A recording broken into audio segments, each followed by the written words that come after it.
Yo, what is up, Marvel fans? Welcome back to the channel. Today we are here with another video. I took a long break on this channel. I apologize. I'm kind of taking a little bit of a break on almost all my channels. I have a lot of different channels, but today I want to finally talk about it's a little, it's already almost December, so it's kind of a little, but whatever. I'll do it now. But I want to talk about Black Panther 2 Wakanda Forever. We're going to be reviewing the movie and talking about the film, and this will be a spoiler review, so if you've not yet seen the film, go watch it. It should still be in theater. And also, I'm planning on doing a full review on She-Hulk. It's the worst show ever. I'll talk about She-Hulk a different time. But let's talk about Black Panther Wakanda Forever.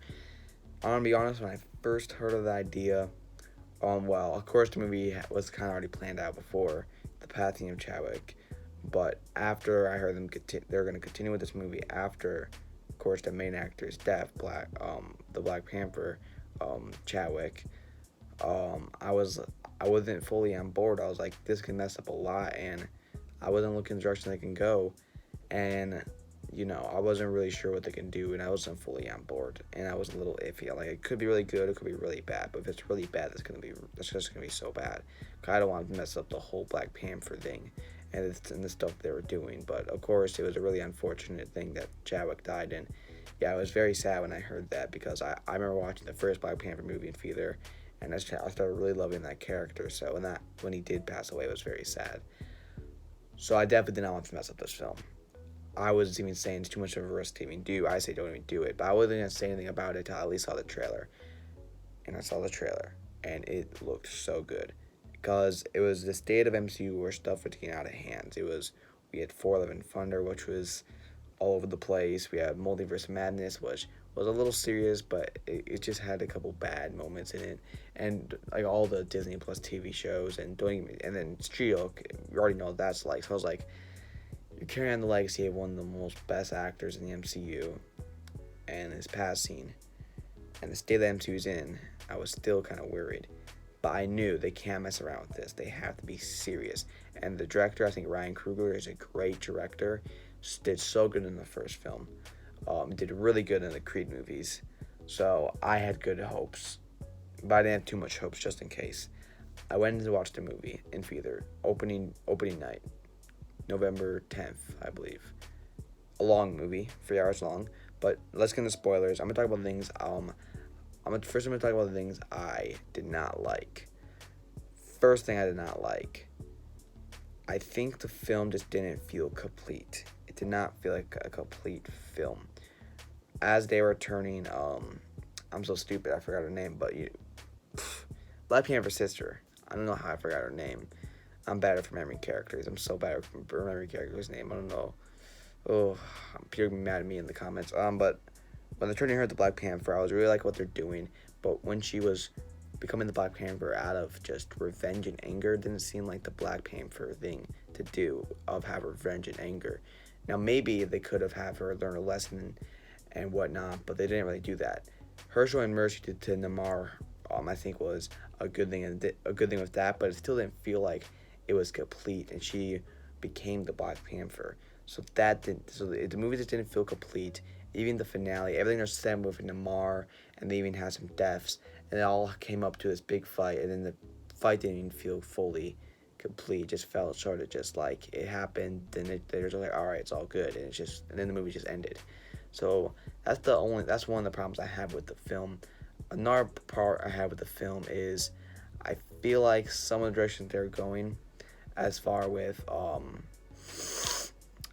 with the characters, didn't seem as well as it did. Some of the characters seem a little off. They don't seem like they were in the first movie, and the movie just doesn't feel like the movie doesn't feel like it really has one main theme. It's kind of drifting to places with some comedy and some stuff, and of course the memorial to Chadwick. So it felt like it was just a little stressful in like the middle part of the film. But that's another problem. Now I'm talking about stuff that was kind of mid. It was very long, and it's probably not a film I'm probably not gonna rewatch as long. When there's like a 3 hour long movie, I usually don't rewatch it unless there's something that really grips me, that like no film really touches. This film, it is still, I wouldn't say it's basic, but it is still it's not like a miraculous film, at least for me. I think the best thing they did is it was a great memorial to Chadwick. Where I'm gonna talk about why this film is special in the MCU. When I get to the stuff I loved, but um, it's not a film I'm probably not gonna rewatch that much. And there's a film that you're not gonna rewatch that much. The film can still be great movie, but if you're not gonna rewatch it that much, it's gonna lower it down a little bit. Like it can be the one of the best movies in the world, but if you're not gonna go back to rewatch it, then it's gonna put it down a little bit. Um, and then another things is they killed off the mom of Black Panther, which I wasn't I didn't necessarily like that. I think they could have done it different with that, because you already have, of course, the real death of Chadwick, and that's a really emotional thing on the film. And I think killing off her along in the film, then having only like one person in the whole Black Panther family, I feel like it's just doing a little too much in one movie. That is really kind of unbearable to watch at moments.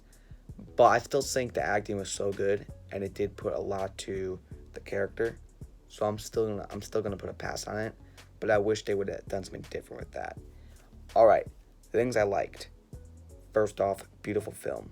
It is amazingly filmed and awesome. Number two, the acting.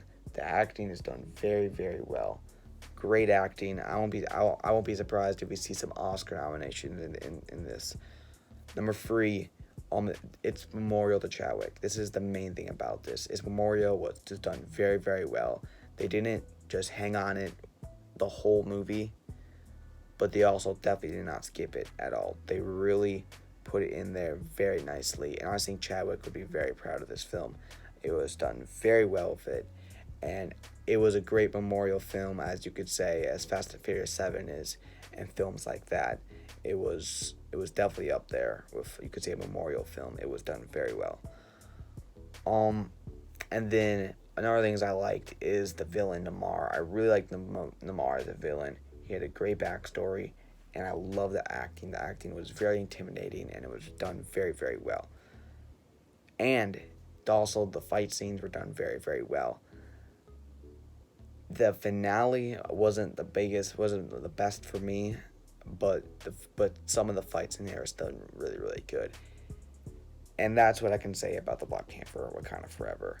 And all in all, I think I'm going to give this a 7.5 or an 8. I'm going to give it a 7.5 just because I probably won't rewatch it that much. But in all, I still think the film is a great film. I recommend everyone to watch it. And, of course, we need to talk about the end credits, where Black Panther has a kid. So we're going to have a baby Black Panther. So I am super excited for that in the MCU. And it's one of the things that... One of my hopes in the MCU. I think this film really kind of restores some of that hope in the MCU, because I was losing some hope with what they were going in more comedy and just dragging out characters and messing up characters, and it just seemed like a whole circus. It was just all over the place, and I feel like this really put it back in focus, and I hope they go down this road. Keep going down this road. It doesn't all need to be very serious. Of course, you can have some fun stuff, but you need to keep that MCU route going. You can't drift off that. Like, look at Gore. Gore is supposed to be the God Butcherer. Instead, he was like playing with kids and killed one god. So I don't know what that was about. He was supposed to, in the comics, he actually makes 4 unworthy. He like almost kills them, and he kills every god. It was brutal. And then they just make that whole movie just a comedy. And don't get me started with She-Hulk. That's a video for another time. Anyway, that's my review on Black Panther Wakanda Forever. Let me know what you guys think about the film in the link in the description. And I'm gonna start posting every Tuesday, or at least try to do every Tuesday. But peace out, guys. See you guys next time. What was my outro phrase? Do I have an outro phrase? I don't know. Peace.